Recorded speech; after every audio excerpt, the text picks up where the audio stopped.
Alright, so hello one and all, welcome back to another Mushoku Tensei video talking about the anime, manga, and light novel, going over everything that the anime skipped because there is a lot. And this is going to be a bit of a longer one, so I'm just going to jump straight into it, starting off with episode 4 of the anime.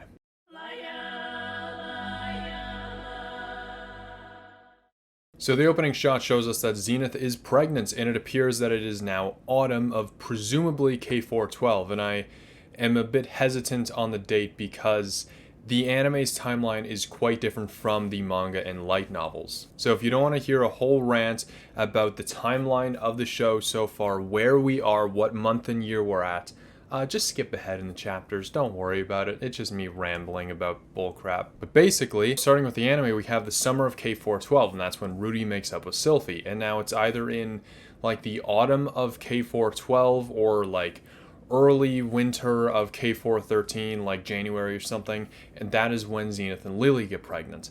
But now we have in the manga, it's early spring of K413 that Lilia and Zenith get pregnant, and then it's 2 months after that, in spring of K413, when Rudy makes up with Sylphie. But now we have the light novel, where in spring of K413, Rudy makes up with Sylphie, and then early summer of K413, Zenith gets pregnant, and then a month later, that in the middle of summer of K413, that's when Lilia gets pregnant. Did any of that make sense? But kind of to sum up the situation, we have in the anime, Norn and Aisha are conceived near the end of K412, or the beginning of K413, meaning they'd probably be born a month apart in September or October of K413. In the manga, they're conceived in like February or March of K413 and are born in November or December of K413, implied to be born on the same day. Then in the light novels, Norn was conceived maybe in June of K413, and Aisha a month later would have been conceived in about July of K413. But they are stated to have both been born on the same day due to a premature birth on Lilia's behalf, meaning that they both be born around March of K414. So for simplicity's sake, because I don't know if anybody can follow any of what I just said, because I don't even know if I can, I'm going to throw both the anime and manga's timelines out and just act as though Norn and Aisha are born in March of K414 whenever I reference the anime or manga. On the surface, it may not seem that like different, like it's only a couple months, who cares? But if you're going into this as deep as I am, the 3 different versions of these events, trying to keep track of 3 different timelines when they're in 3 different spots, it makes things a little complicated. And so to summarize the birthdays of everybody, I think that Rudius is born maybe April-ish of K407, with Norn and Aisha being born around March of K414, giving them just under a 7-year age difference to Rudius. Now, I don't know if any of that is true, but we're going to act like it is. But now that we've settled on that, let's move past the first 5 seconds, shall we? But Zenith had actually been worried that she couldn't get pregnant again, but sure enough, she got pregnant. And so did Lilia. Because Paul is an honest man, he confessed to his sins immediately, and then he gets a nice, good old high five to the face. In the opening shot, we cut to winter as the family still hasn't really processed what happened and are struggling to come to terms with it. But then Lily says that after she assists Zenith's childbirth, she'll take her leave, and Lily is willing to raise her kid by herself in her hometown, which would be a month's ride south. Zenith, despite being betrayed by both Paul and Lilia, which I have to say, poor Zenith, this world definitely has its fair share of polygamous relationships, but with Zenith being a follower of Millis, meaning she believes in not polygamy, it sucks that she got stabbed in the back by the 2 people that she trusted the most. And this is one of the few times in the series where I understand why something needed to happen for the story, but it still hurts. But anyway, Zenith is still worried about Lily and says that with the exhaustion from childbirth, the trip to her hometown will simply be way too much for her to handle, and Paul attempts to step in but gets shut down by Zenith. But no one wants Lilia to die, or for her baby to die.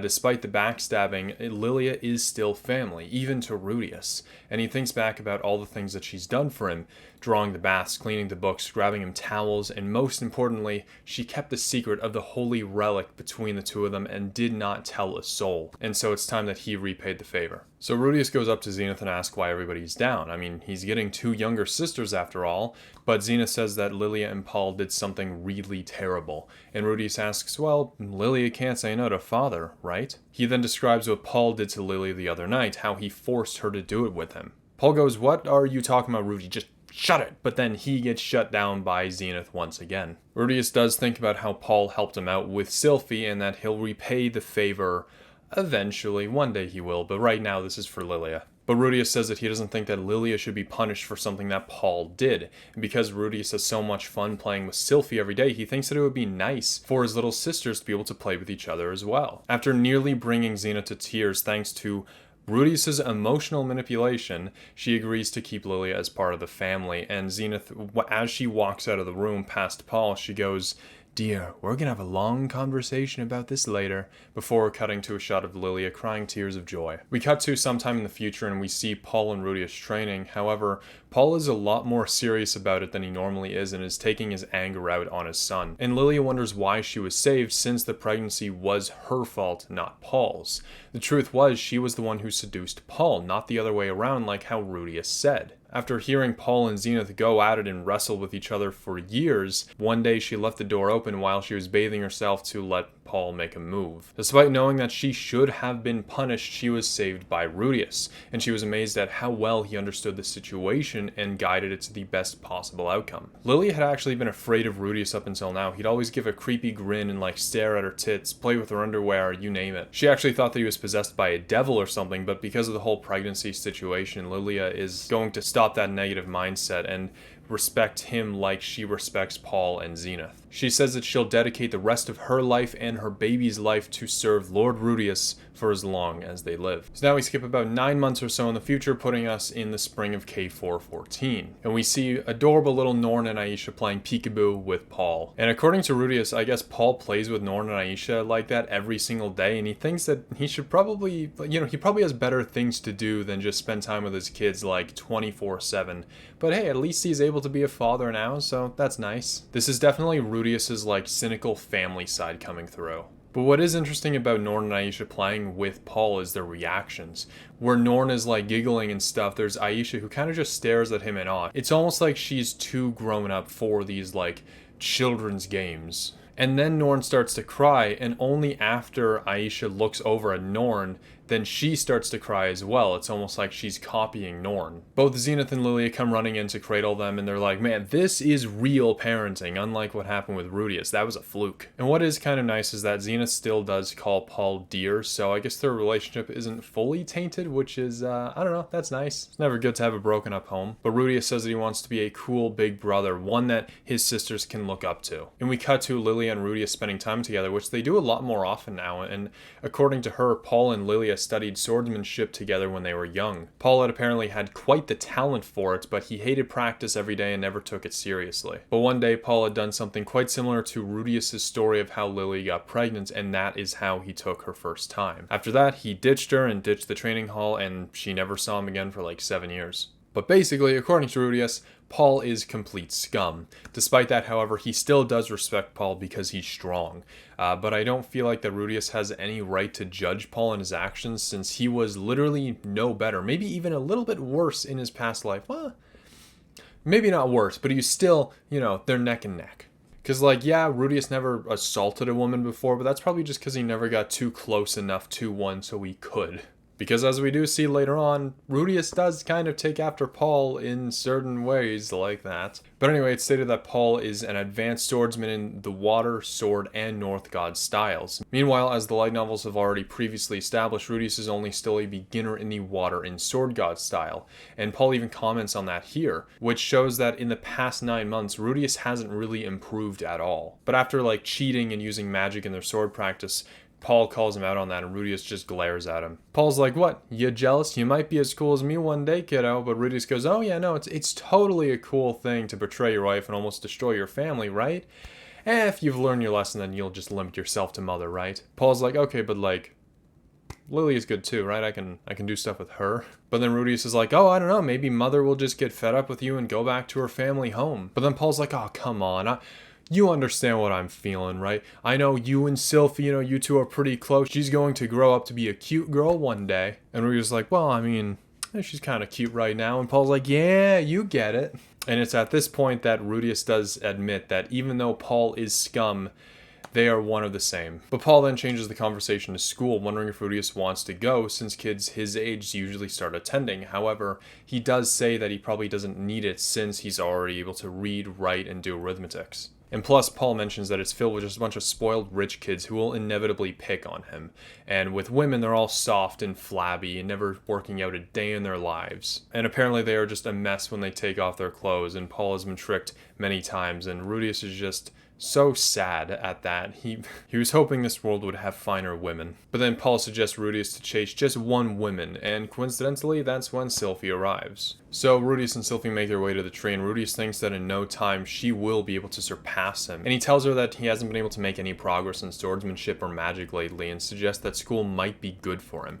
And when he says this, Sylphie just tackles him and starts crying, begging him not to leave her. He holds her and pats her head, reassuring her that he won't go anywhere. And sure, he could get strong and whatnot, but what's the point? He could stay here, live a simple life with a cute girl by his side. A little bit later, we cut back to Rudius' room when he's alone, and we actually see that he's made a Sylphie figure, which is kind of nice. And Rudius, in his bed, fantasizes about doing something with Sylphie, but then Paul barges in with a fat grin at what he just witnessed and gives Rudy a letter. And he gives Rudy a letter. Our goddess has returned with her wise words of wisdom. Roxy says that it's been 2 years since she left the Grey Rat House, and apparently she's now residing in Shrone Kingdom and acts as the 7th Prince's tutor. And according to her, the 7th Prince is quite a lot like Rudius. Although he doesn't learn magic quite as good as Rudius, he's still pretty fast and clever. And just like Rudius, he spies on her when she changes and steals her panties. They do say that great men have great lusts, apparently. And we see the prince grope Roxy before she literally sets him on fire. And Roxy says that she is now a king tier water mage, which is very impressive. She thought that she had reached her limit before, but since meeting Rudius, she realizes that she just needed to try harder, and look at her now. Whether she means it or not, she says that she wouldn't be surprised if Rudius is like Emperor tier by now. And she says that although it's unlikely, if he is struggling with magic, she does suggest for him to go to Renoa Magic University to study some more. And according to Paul, you can count all the king tier mages in the world with one hand, meaning she is very powerful. And once again, with a bit of a shit-eating grin, Paul asks if Rudy actually stole Roxy's panties. But then the next day at the dinner table, Rudius asks Paul if he can make an unreasonable request, which Paul says no. I guess that's the end of it then. But no, he gets kicked by both Zenith and Lilia as they say that he can ask whatever he wants, and Paul will somehow manage to make it happen. But Rudius goes on to describe the complex situation between not improving, wanting to go to school, and staying with Sylphie. He then asks Paul if he can pay for both he and Sylphie to go to Renoa Magic University, and Paul then says no, which neither Lilia or Zenith kick him this time. This time it's serious. He said no for a few reasons. 1, Rudius is still learning the sword, so he won't let him go. 2, Rudius may be smart, but he's still young, and so he can't neglect his parental responsibilities. And 3, the money. Paul could probably pay for Rudius to go, but not for both him and Sylphie. Completely understanding the situation, Rudius asks if he can get Paul to find him a job, and by the time he's allowed to leave the household, then he'll have earned up enough money to pay for Sylphie's tuition himself. However, Paul says that probably isn't the best for Sylphie, but Rudius doesn't really care. He's doing this for selfish reasons. And after thinking about it for a moment, Paul says that he will do whatever he can. And then sometime later, Paul is training with Rudy when a carriage arrives at the front gate. As someone walks out of it, Rudy makes a face I can only describe as the meme crying laughing emoji. It's just so funny. But Paul then greets the person whom he calls Ghislaine, and we see that she's a very tall, muscular, tan, silver-haired cat girl with an eye patch over her right eye and scar on her stomach and on various places of her body. And she has a very huge personality, just ready to burst. Everybody starts to greet Ghislaine and say goodbye to Rudy, but he's kind of wondering what's going on. And Paul says that, what if I told you to stay away from Sylphie? And Rudius goes, well, I wouldn't want to. And Paul then rubs the back of his head and going, yeah, I figured you'd say that. It would be pretty pointless to talk to Rudius about it, since he'd probably find his way to talk himself out of not being separated from Sylphie. But then suddenly Paul grabs Rudy by the back of the neck and throws him across the yard, charging at him with his sword. Rudy launches a fireball as Paul just runs straight through it, basically. Rudius then steps back with some kind of air burst, and he's able to evade Paul for another moment before turning the ground into a quagmire. Using water on his feet, Rudius kind of glides around the field trying to get away from Paul. But then Paul basically just flash steps towards Rudius as he tries to block himself, but Paul collides a sword against Rudius's, and he kind of glides around to push it out of the way to wind up behind Rudy, and so spinning around, he hits Rudy in the back of the head, knocking him out cold. A little bit later, Rudius wakes up in the carriage face to face with Ghislaine, and he introduces himself. With just that simple introduction, Ghislaine is already like, wow, you are a lot more polite than Paul is. Are you his son? But she says that starting tomorrow, the two of them will be working together, and the episode ends with them heading to an unknown destination. And so with that is the anime. So let's move on to the manga to see what the anime skipped.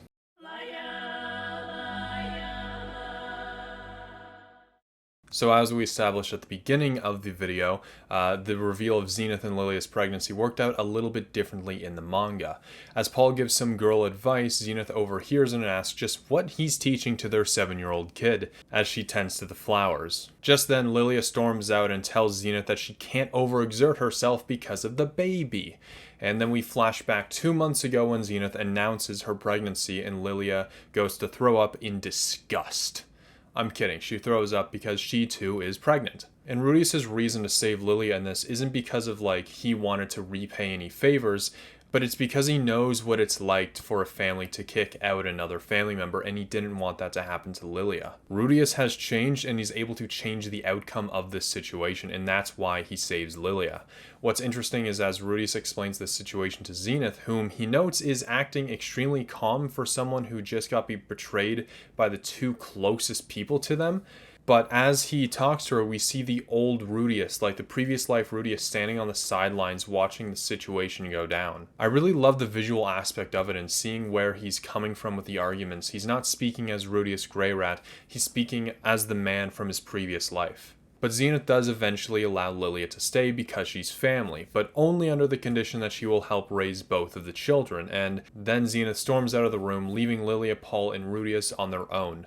Immediately, Rudius bows his head and apologizes to his father and says that he'll tell Zenith the truth right away. And then once again, we do get another shot of Lilia crying tears of joy or relief. And as Rudius tells the truth to Zenith, she kind of just accepts it and doesn't really get mad again because, I don't know, I feel like even though she would have said, oh yeah, no, Lilia, it's Paul's fault, you can stay. But then knowing that that was a lie, I feel like she would be like, well, then it's still Lilia's fault. I don't know, it's weird, but oh well, I guess Zenith is just a kind person who shouldn't get betrayed like this.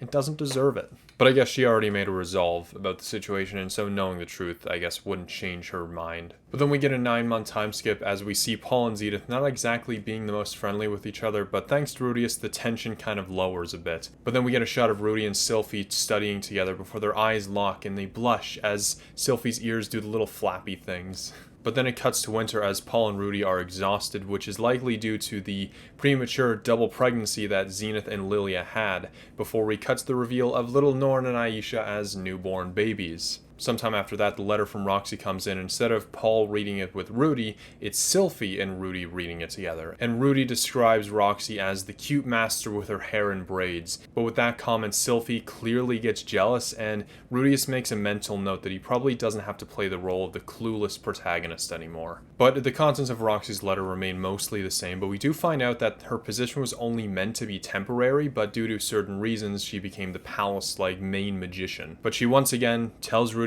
to go check out Renoa Magic University, but also says that he'll have to take an exam to get in. However, if he were to get a recommendation, he wouldn't need to take any exam and just skip right over that and attend no problem.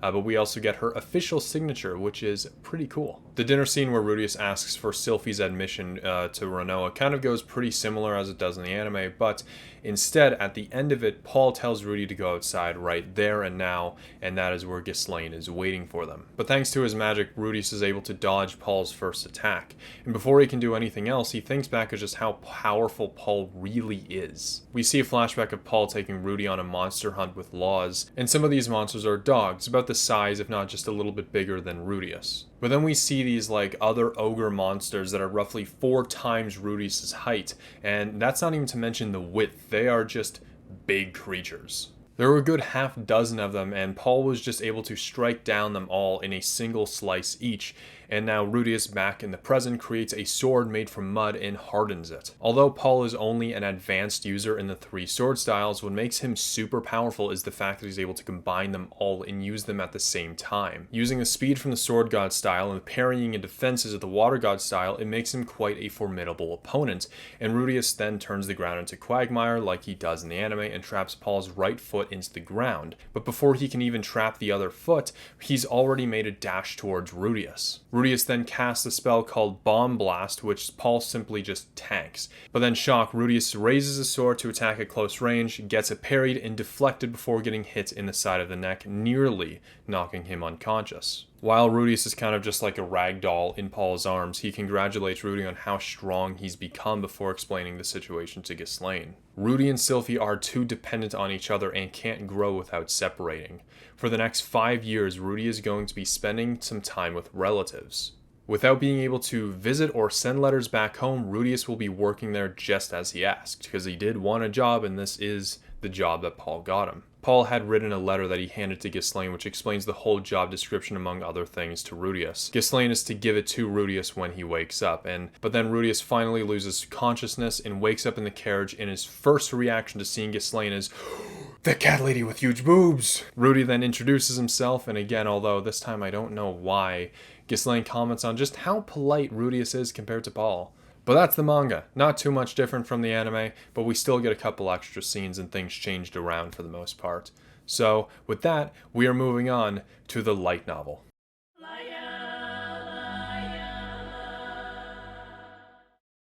So it's as I mentioned at the beginning of the video that it's sometime after Rudy and Sylphie made up is when Zenith gets pregnant.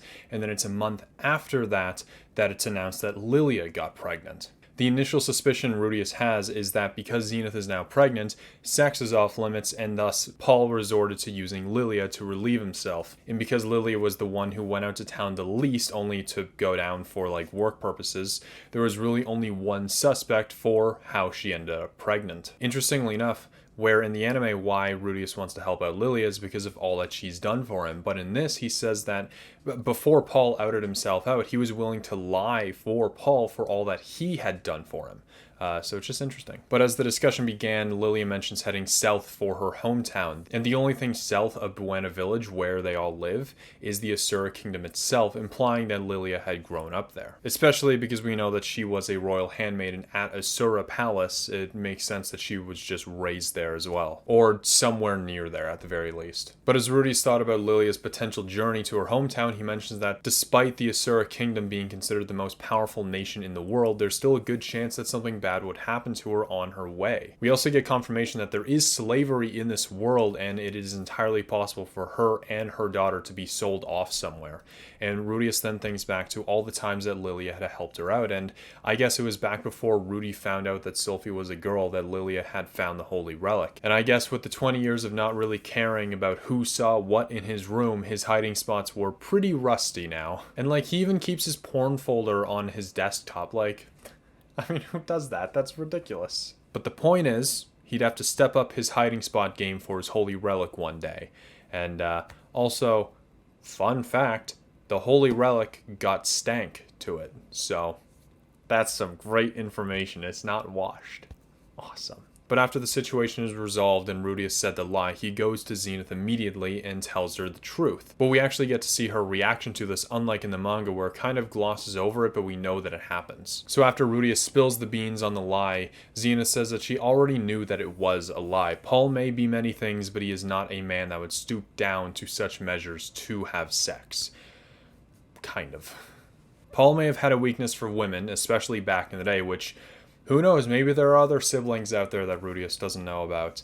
but he would never forcibly put his hands on a woman. Zenith then pats Rudy's head as she tells him this and tells him to never do anything bad like that to Sylphie and to treat her well, putting more and more pressure on her head pats. Basically, she eventually just starts gripping his hair at some point. But yeah, however, despite what Zenith says about Paul, how he'd never force his hand on a woman, we know that he did do that to Lilia back in the day, and that is how she was deflowered. Lilia explains that she didn't necessarily dislike Paul, but she didn't really like him that way, but after the whole thing went down, she actually ended up crying about it by herself. And unfortunately, her second time wasn't that much better either. In fact, it was pretty worse. It was with this bald, fat minister who forced her way upon her. And compared to him, her experience with Paul was actually quite pleasant, I guess. But, the bar is kind of like 6 feet under at this point, so it's not much of a good comparison. And so when she found out that Paul was having a kid and needed a maid, she figured that she'd use that experience with him as leverage to get the job, which it definitely works. And I guess in the 6 years that she's last seen him, he went from a boy to a man, and he'd matured quite a bit. But at first, Paul never really made a move on Lily once she became the maid, but eventually he'd give her a grope or two every now and then. And then with the sword training in the yard and the sex that she heard every night, and now that Zenith got pregnant, both of their libidos were pretty high. And so she brought Paul into her room and they did what they did, which in the anime is presented more so still as Paul technically making the move, but it's implied here that Lilia physically made a move on Paul to get her to sleep with him. Anyway, we get a several-month time skip, and nothing really major has happened except for the fact that Sylphie is now an intermediate level silent spellcaster, and so that's pretty good. But when Rudy trains with Paul, he thinks about the situation that had happened. Paul seemed to want to build like a harem where he'd have 2 beautiful wives, a big family, and a son that can become a powerful swordsman. And at this thought, Rudius kind of begins to get a little bit jealous even, but then quickly snap back to reality because seeing Zenith give a glare to Paul is something that he does not want to be on the receiving end of. 1 wife is certainly enough for Rudius Greyrat. But when Paul got Rudy to see eye to eye on his fascination with women, he made Rudy compliment Sylphie, which she overheard, and Paul tells him to go and say it to her face.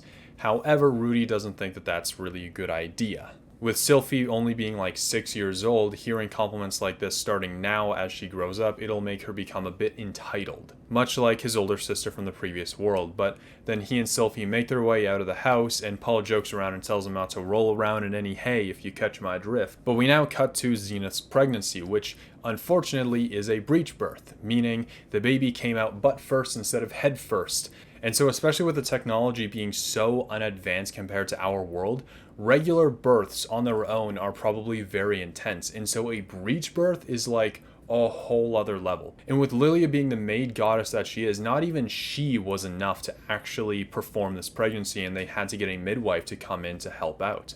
And I mean, plus she was like 9 months, 8 months pregnant, Lilia was. So yeah, I guess maybe she needs to take a break. And with Rudius continuously casting some kind of iffy healing magic, it took all the efforts combined and above to keep the child and the mother alive, let alone have a proper birth. However, with luck or fate on their side, Zenith successfully gave birth to a healthy, beautiful child, and Rudius now has a little sister named Norn. But as soon as people were celebrating, worry immediately took over as, presumably due to the stress of the situation, Lilia then went into labor and was having a premature birth of about a whole month, which that's kind of a lot. But thankfully the midwife had more than enough experience for premature births than breech births and was able to take control of the situation fairly well compared to Zenith's birthing. But the midwife got Rudius to kick Paul in the butt to bring Lilia to his room so they can properly have the second baby. Rudius made a second bath for the second baby and let the midwife take things from there. And as soon as the baby was born, Lilia called out for Paul's name as he was by her side holding her hands. Lilia's baby was a little bit smaller for obvious reasons, but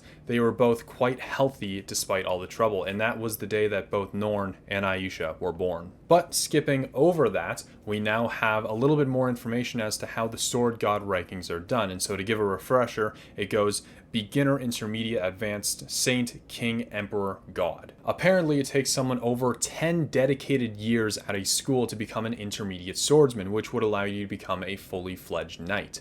And Paul was Advanced, a tier higher than that.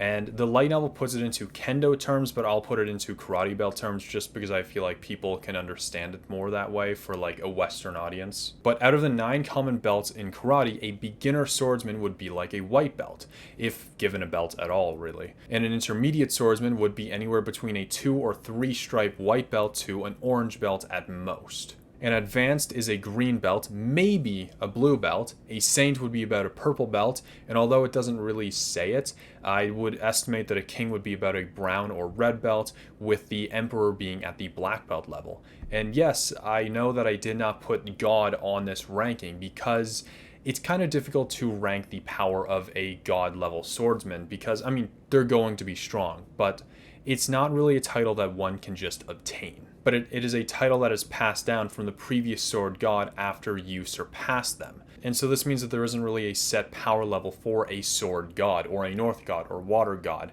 There just isn't one. They could be as strong as a black belt, technically probably even weaker, I guess, or they could be like far exceeding the scale, just breaking through the limits.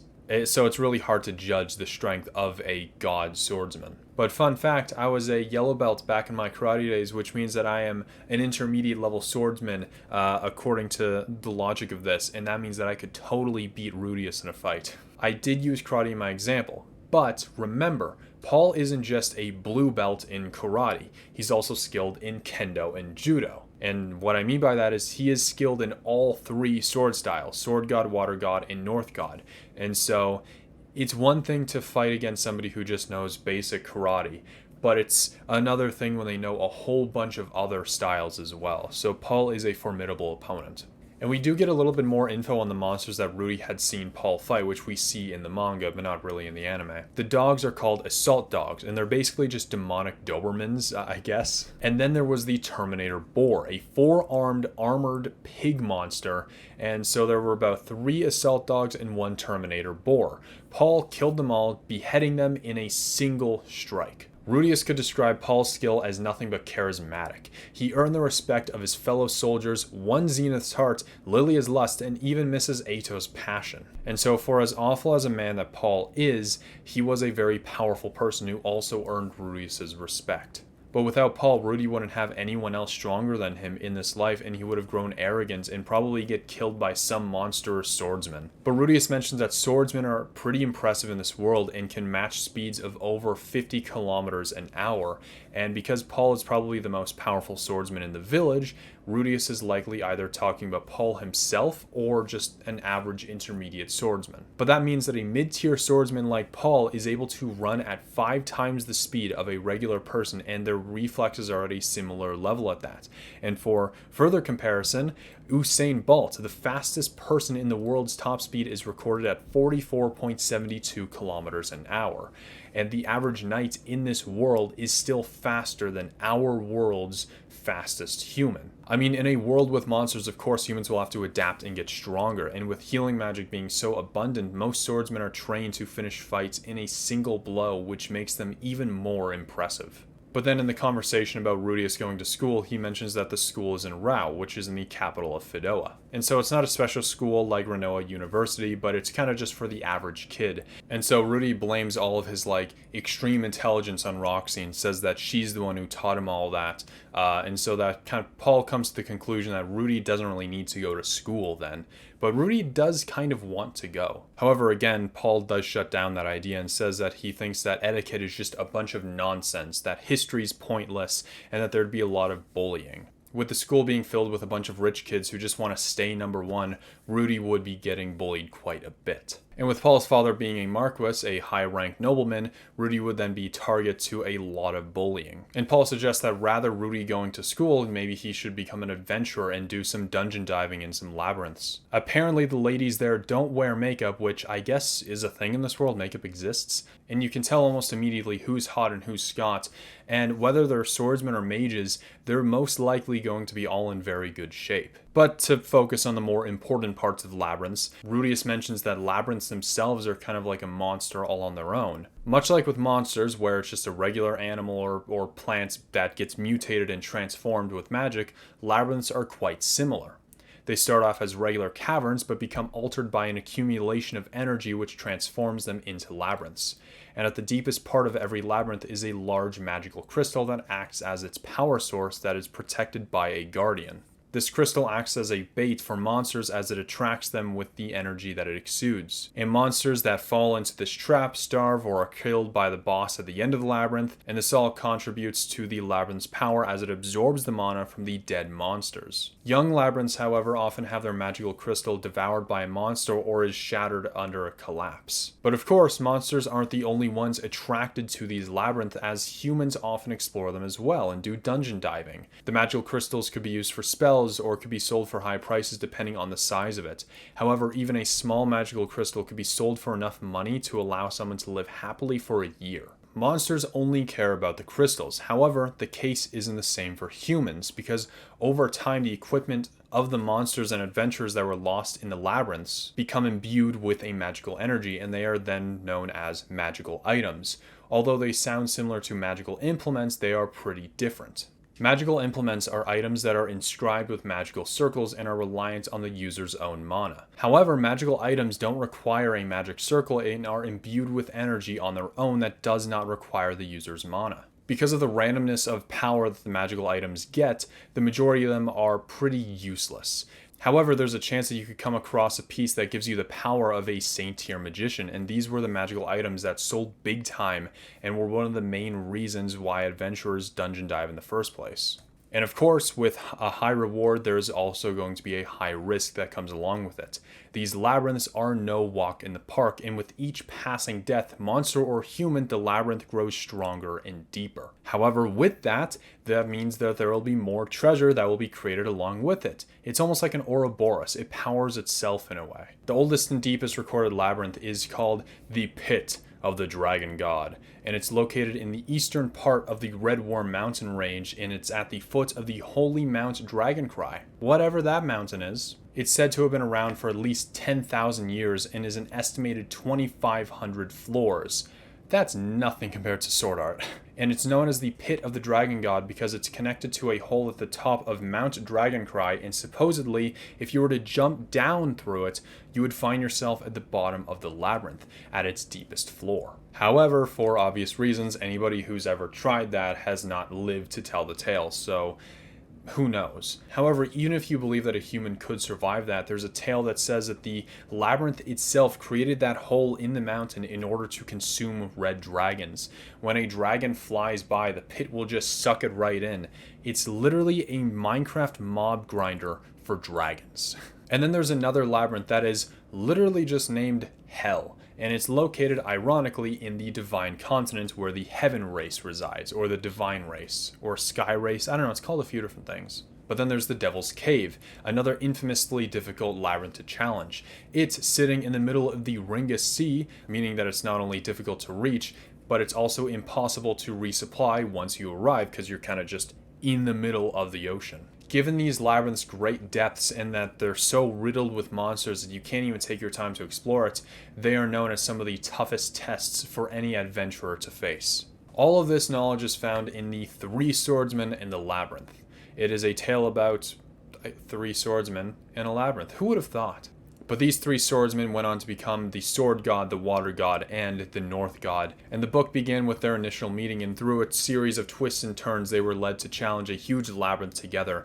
And with lots of laughter, conflict, bonding, and as well as some painful farewells, they ended up achieving their goal triumphantly. The labyrinth they faced was only a mere 100 floors or so, which it's still pretty challenging, but compared to some of the others, it's not really overly impressive.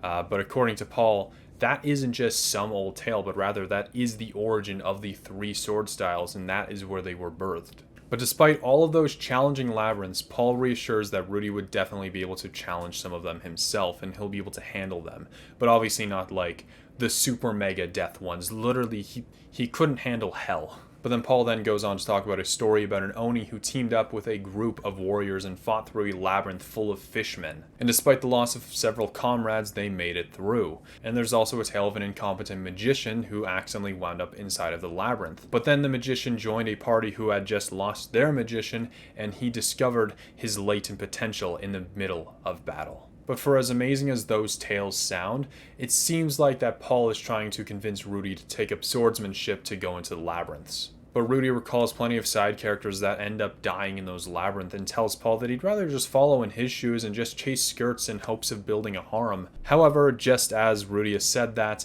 Sylphie shows up just in time to overhear it. However, according to Rudy, he and Sylphie spend a lot of time in their room together studying, and she's able to learn quite fast. But because of Rudy dropping out of high school, there really is only so much that he can teach her, and she asks why water turns into vapor when you heat it. And the only way that Rudy's can explain it is by saying that when things get hot, they melt, and when things get cold, they get hard. But Sylphie then asks if you can heat up like anything, like even rock, if you can get that to melt. And Rudius is like, well, yeah, I mean, I guess you could if it gets hot enough.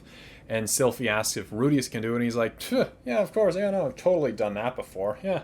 He's never done it before. But we also find out about a spell called Magma Gusher that allows you to create a spontaneous burst of lava, and despite it involving rock, it's actually listed as an advanced tier fire spell, not rock. They tend to simplify quite a bit within the textbooks, actually. However, aside from just pumping more magic into your attacks, manipulating combustible gases, for example, can also produce heat quite efficiently. So basically, a scientist with magic can rule the world. Don't give Senku magic. Or maybe do, I don't know, he seems like a chill guy. I think he would be responsible with magic. Maybe. Imagine Senku in the world of Mushoku Tensei.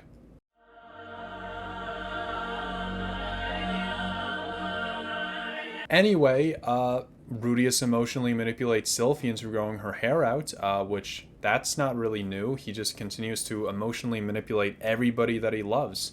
That's the Rudius way to go. But now Sylphie has a short little bob, basically, and he can't wait till she gets to like the ponytail territory. But as Rudius voices his concerns about not growing stronger, he brings up the idea about going to school somewhere else, which, just like in the adaptation, Sylphie cries and tells him to stay. She cries, begging him to stay as she trembles, burying her face into his chest, holding him hard that he can barely breathe. He returns her hold and rests his face on her head, thinking that she smells sweet.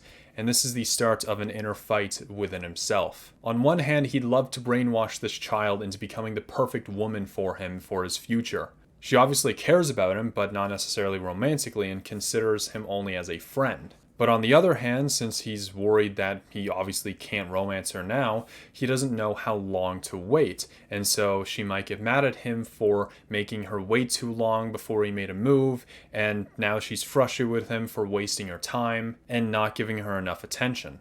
But while this fight within himself is happening, he thinks of the consequences of leaving her to go off to go to school somewhere. Since he's her only friend, the bullying will likely continue. Despite how strong Sylphie is, her entire life routine will be completely altered, and the life that she knows as it is now will be completely gone. And so, with that reasoning mixed in with the pathetic villain motives, as he describes it as, he decides to stay. I mean, it's not like he needs to get strong anyway. Being a saint-tier magician is enough to live a happy life. But then just as he decides that, Paul barges in with a message from our goddess. Expanding further from what the anime and manga's letter wrote, it turns out that before Roxy got hired at the Sharon Kingdom's court magician and tutor of the 7th Prince, she was doing some labyrinth exploring, in which she was able to make a bit of a name for herself, which allowed her to be spotted by the Sharon Kingdom and hire her in the first place. And it's at the Royal Library that Roxy was able to attain King tier magic. So Sharon Kingdom is located southeast of the central continent, just below the conflict zone. And because of the mountain range that surrounds the Fidoa and Asura Kingdom,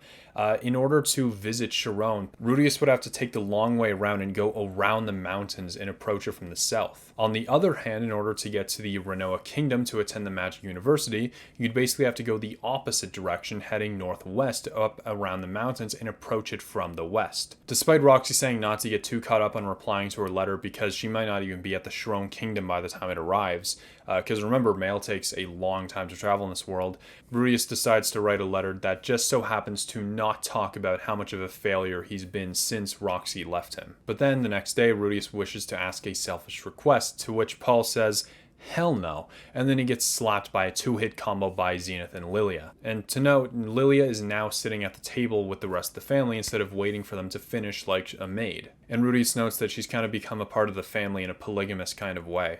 But despite Zenith and Lilia's protest of Paul saying hell no, he explains that if Rudy has to ask a question,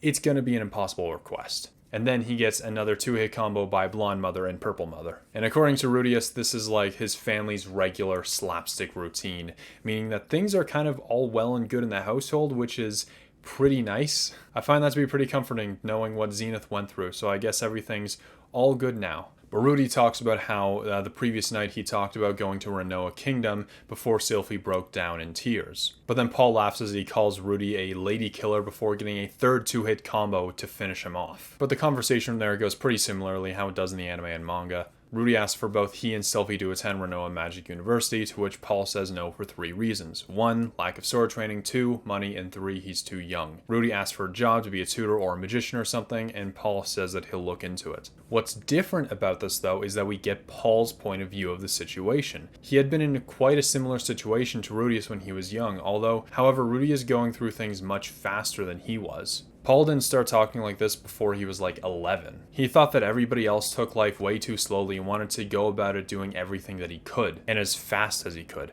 And no matter how many warnings from others he got, he'd deal with it once he got to it. And then he got to it. He ended up having a kid, being forced to quit his adventuring, and forced to rely on his family's wealth and connections to get a job as a knight. Rudius now is going even faster than Paul was. However, the difference is that Rudy knows what he wants to do with his life, meanwhile Paul kind of just wanted to do things without any real aim. Paul thinks that it would be best for Rudy to just stay in one place for a while, and with that in mind, he began writing a letter to someone.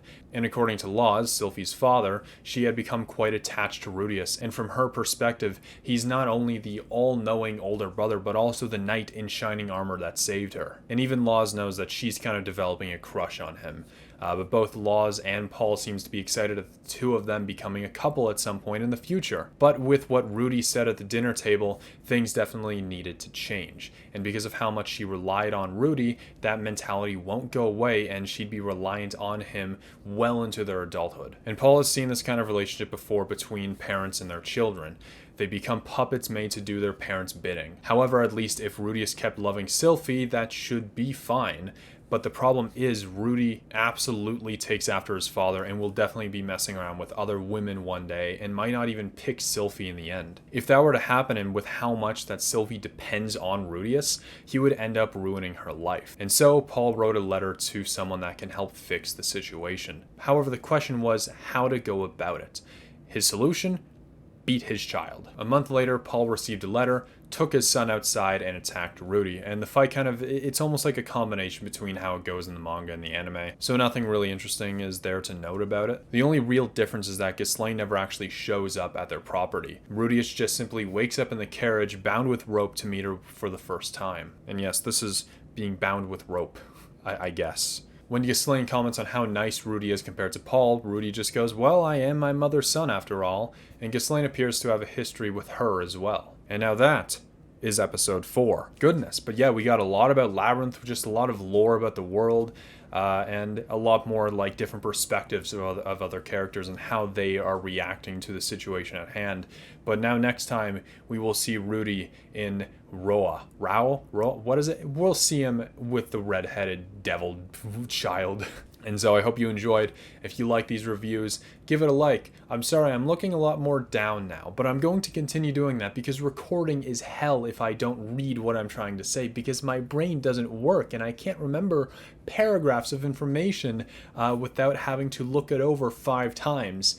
And yeah, so I know it's probably annoying to watch, but it'll only be for the reviews. Don't worry about it. There's only like 120 of these left until Mushoku Tensei is over, so that's no problem. That's a lot. I hope you guys enjoyed, because I did. I'll see you in the next video. Goodbye. Meep.